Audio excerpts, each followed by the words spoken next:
Hello learners, welcome to e-education Let's Crack NIOS. We are doing chapter 16 of 10th standard English book. The 16th chapter name is My Only Cry. You all know that atom bombs were dropped on the two Japanese cities of Hiroshima and Nagasaki in 1945. You also know how much destruction, death, and sickness this caused. Since that time, the world has become a storehouse of very dangerous weapons. To become more powerful than other countries and to protect itself from other countries, each country is buying or building more and more destructive weapons. Do the adults not know the dangers of building and collecting huge amounts of arms and ammunitions? Do they not know what these weapons can destroy the world in which their children will live tomorrow? Here, we present a touching appeal for peace by the children of the world. The objective of this lesson is to state the theme of the poem, relate to the poet's fears, apprehensions about weapons, identify the difference between blank verse and rhyming verse, express your protest against an issue and use adverbial antonyms. Now let us read the poem. My only cry, close the arms factories. Who are you deceiving? You ask me to speak to children, but I shall also address you, the grown ups. I am still a child. I don't know how to lie like you. All the children of the world, O adults of the world, could not rebuild what you destroy. A better world won't be able to be rebuilt without you, the adults. You know that our cries are useless in a deaf world. Now, my friends, let's not talk of friendship, peace, and fellowship. These words should be spoken by adults. Enough promises, enough waiting. Come, everyone, ask them to stop making arms, to stop making wars break out, to stop telling lies. Listen, listen carefully. We are sick. You are sick, but we are here. So, in your name, we children, we ask them, close your arms factories and think about taming the winds. Right wing politics matters little to us. We are children. Left wing politics matters little to us. Our life is essential affection, but through your fault, a veil of dust lies over it. This was written by Leila Ibrahim Siman. So let us understand the text. Can you hear the cry of helplessness of the child who speaks for all the children of the world to grown ups who have created destructive weapons? The child says that the children will have no future if the adults continue to produce deadly weapons. Arms and ammunitions put humanity in serious danger. The poem talks of the fears and worries to which the adults pay no attention or which they simply dismiss with their lies. Can you guess the lies?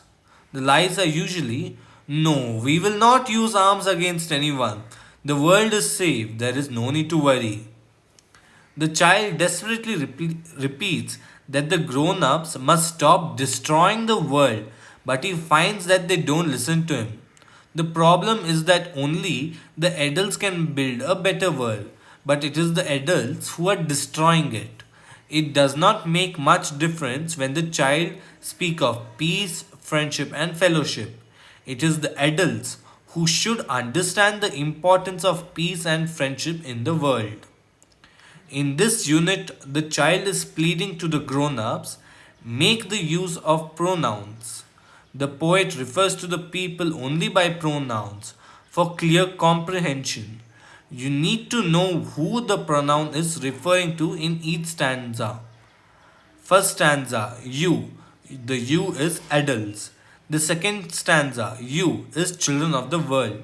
Are is children, including the child who is speaking. The third stanza, them. adults and arms makers. The child knows the truth and tells the truth, whereas the adults know the truth but hide it with their lies. Do you know? The nation that possesses nuclear weapons are referred to as the Nuclear Club. These nations are the United States of America, Russia, the United Kingdom, France, and China. The nations that have conducted nuclear tests are India, Pakistan, and North Korea. Concerned with the safety of the world, the Non Proliferation Treaty (NPT) was signed on March 5th, 1970. Currently, there are 189 nations which have signed the Non Proliferation Treaty. By signing the Non Proliferation Treaty, a nation agrees that it will not transfer nuclear device or technology to other nations, not use nuclear weapons except in response to a nuclear attack, use nuclear technology for peaceful purpose only. Now we come to understanding the second part. The child is tired of waiting for the adult to keep their promise. He wants adults to stop making promise which they do not want to keep. He calls upon everyone, the children and the adults, to join in the protest against arms factories and arms makers. He asks the arms makers to stop producing weapons and to work to stop wars. In this unit, the poet uses the pronoun them, we, you, your, and us to refer to arms makers. All children, including himself and the adults, in the fourth stanza, while talking to the adults, he uses them instead of you to separate the arms makers from other grown ups who feel like him. In the last stanza, the child talks directly to the arms makers and addresses them as you. In the first unit, we see the child pleading, but in the second unit, we find him talking to the arms makers directly. Is the poet suggesting that when pleading does not help, we should take upon ourselves the responsibility of asserting what is right? The poet says that the children are not interested in any politics or any party because politics divides people, creates hatred, and leads to war and destruction. You have seen that the poet is using the same pronoun for different people in different lines. There is a continuous shift in reference point of pronouns. For example, in the fourth line, you is for the adult. In the fifth line, you is used for children. Why does he do so? It is to make you feel the presence of other characters in the poem. Although it is only the child who speaks throughout, when the child uses the pronoun you for other children, adults, and arms makers, we feel as if he's turning and talking to each of them. Now we'll do appreciation. When you read this poem, do you miss the usual rhyme and jingle of the poem? The line in this poem do not end in similar sound. The sound at the end of each line is different from the sound at the end of other lines. This is so because the poem is in blank verse. Blank verse or poem written in blank verse consists of unrhymed lines, but it has a singular pattern of movement. It has a regular rhythm of its own.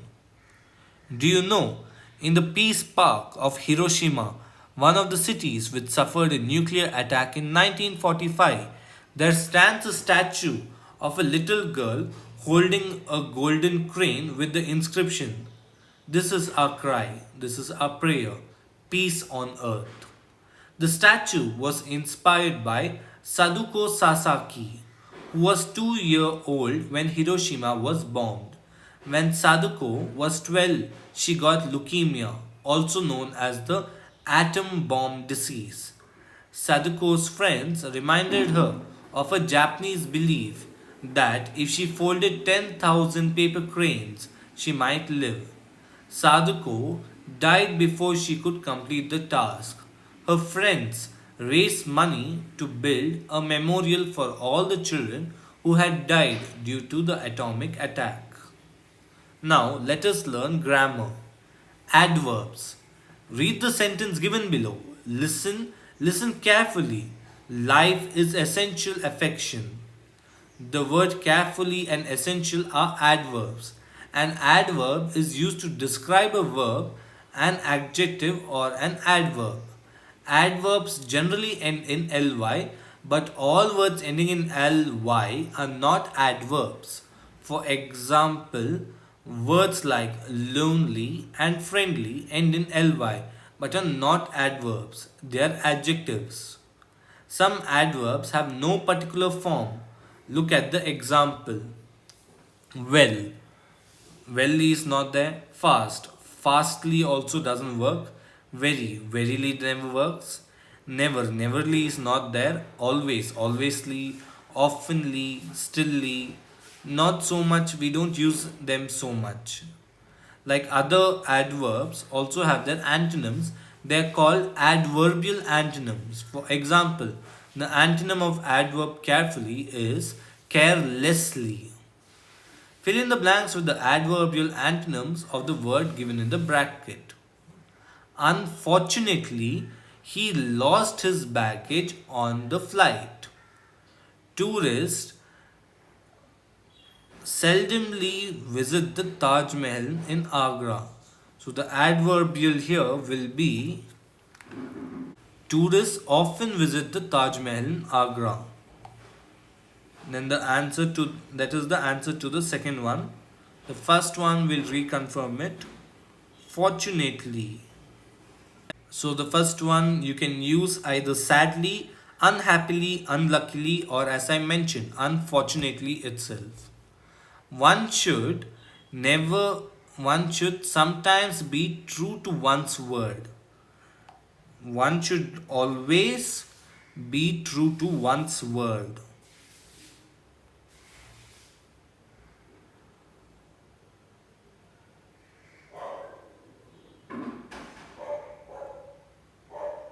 One should consistently be true to one's word. One should forever be true to one's word. One should perpetually be true to one's word. You can use many antonyms over here. The soldier fought dash for their country. Fearfully. The antonym for fearfully would be the soldiers fought boldly, bravely, calmly, composed, confidently. You can use these words over here. The boy who was running dash won the race. The boy who was running fast won the race. Replace the underlined adverbs with their antonyms in the sentences given below without changing the meaning and the tense of the sentence. One sentence is done as an example. If you do not work willingly, you cannot succeed. If you work unwillingly, you cannot succeed. Seema did not accept the job happily. Seema did not accept the job unhappily. The child did not break the window intentionally. The child did not break the window unintentionally. We should not speak impolitely. We should not speak politely. My friend is not well. My friend is not fine. You should never use bad construction material to build your house. You should always use bad construction material to build your house. So we are having some confusion here. So we will just check over here for that.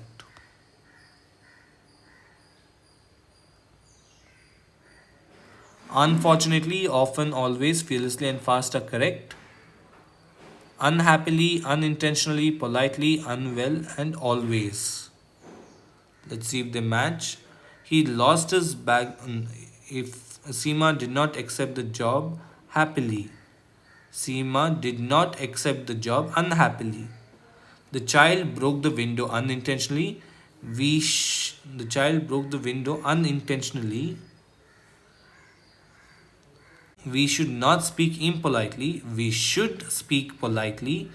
My friend is not well. My friend is unwell. You should never use bad construction material to build your house. You should always use good construction material to build your house. So, students, when you read the question heading over here, replace the underlined words with the antonyms in the sentence given below without changing the meaning and the tense of the sentence. Few times you might think that you cannot change the whole word, you can only change what is there in the dash, like I was doing at the start. But always see that the whole thing they've also mentioned that it without changing the meaning. So Seema did not accept the job happily. Seema did accept the job. Seema did not accept the job happily. Seema did not accept the job unhappily. We are trying to tell the opposite of what's there without changing the meaning. Now we come to write. Write a formal letter of appeal to the Prime Minister asking him to ensure that nuclear energy is used for constructive and peaceful purposes in the country. Hint: when you write an appeal, you should always keep the following points in mind. Clearly state the issue. When you write a letter and appeal, specially, you should state the issue. Then mention why you are writing this appeal. Then make a polite but firm request. You can refer to a tiger comes to town, the second one, or a prayer for healing for tips on how to write a formal letter. And then the second will be all energies, atomic or nuclear, are meant to promote better living. Why do we use them for destructive purpose? Discuss with your friends and state the reason in 30 to 40 words. So, what you have learnt in this chapter today is the world is destroying itself by making more and more dangerous weapons. The adults disregard their responsibility to save the world and keep it secure for future. The frequent appeal of peace-loving people to stop the race for destructive nuclear power have fallen on deaf ears. It is time to stop believing that the possession of destructive weapons make us safe. Weapons kill, weapons destroy, weapons have the potential to destroy everyone, including those who make them. Energy should be harnessed for peaceful purpose to promote human welfare. With this, we conclude lesson 16 for 10th standard English. Let's see you in the next chapter. If you have any doubts, you can messages on our WhatsApp or Telegram groups, or you can also put it down in the comment section below for an answer. Have a nice time learning with e-education. Let's crack NIOS.